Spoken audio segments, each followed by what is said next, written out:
Hi, I'm Ashley from Sunny Maid, and today we are going to learn how to trim up our flying geese.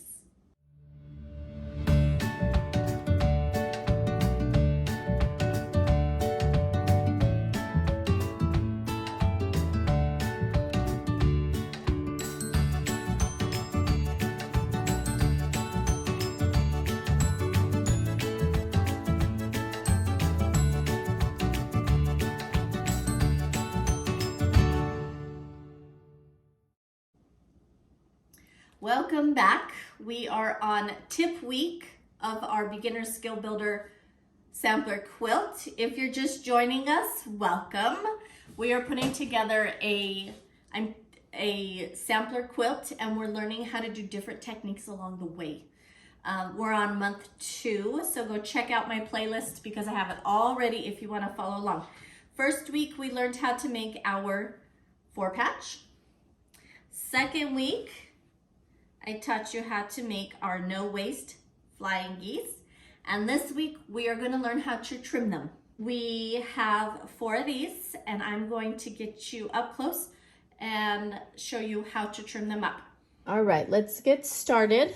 We have our flying geese that we made last week, and then I have a square.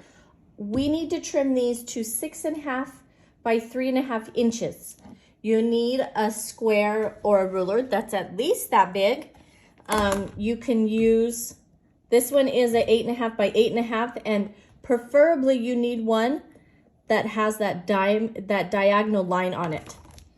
So half of 6.5 this way, 3.5 this way. Half of that 6.5 is 3.25. So we're gonna take our diagonal line and line it up right along that diagonal line. So we're gonna get a nice V shape. That 3.25, which is the halfway mark, this dot here is gonna sit right in that V of the white of the background. Okay, hold it down. We're gonna trim the side and the top.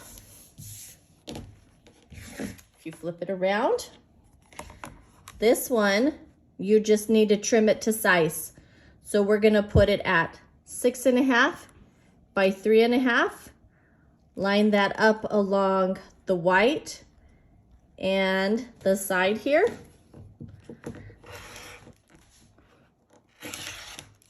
And there you have your 6.5 by 3.5. Now, if you have a ruler like this is just a rectangle ruler instead of a square, you can still do it with this. It's set up a little differently. I'm like, I want it to go this way, but it's not. So once again, we're gonna line it up on the diagonal. Your 3.5, this goes backwards. I don't know why they did that. But you can figure this out. So 1, 2, 3.25. Okay, we want it to line up right in that V.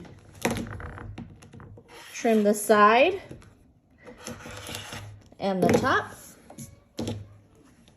Flip it around. Oh, it'll go good this direction. Okay, then we're gonna do 3.5. We're gonna line it up on the 3.5 and then the 6.5.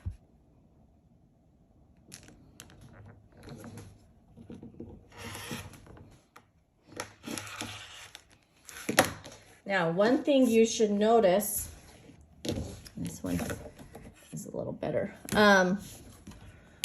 Because we're using a 1/4 inch seam allowance, this V here should be a 1/4 inch from the edge, which is why if I line it up this way, this has a nice 1/4 inch line. Your V is gonna go right through that 1/4 inch. And there you have your your trimmed flying geese. Once again, make sure they're 6.5 this way, 3.5 this way. All right, here's our finished geese. all trimmed up and ready to go. Once again, 3.5 by 6.5. I don't think I've said that enough. Get them all trimmed up and ready for next week. All we have left now is to put our block together. We have our 4-patch all ready. We have our flying geese all trimmed. And then we're just gonna add our corner pieces and get it all together. If you have any questions about how to trim your flying geese or anything about the sew along, please leave them in the comments below and I'll get back to you and get them answered. I hope you have a great day.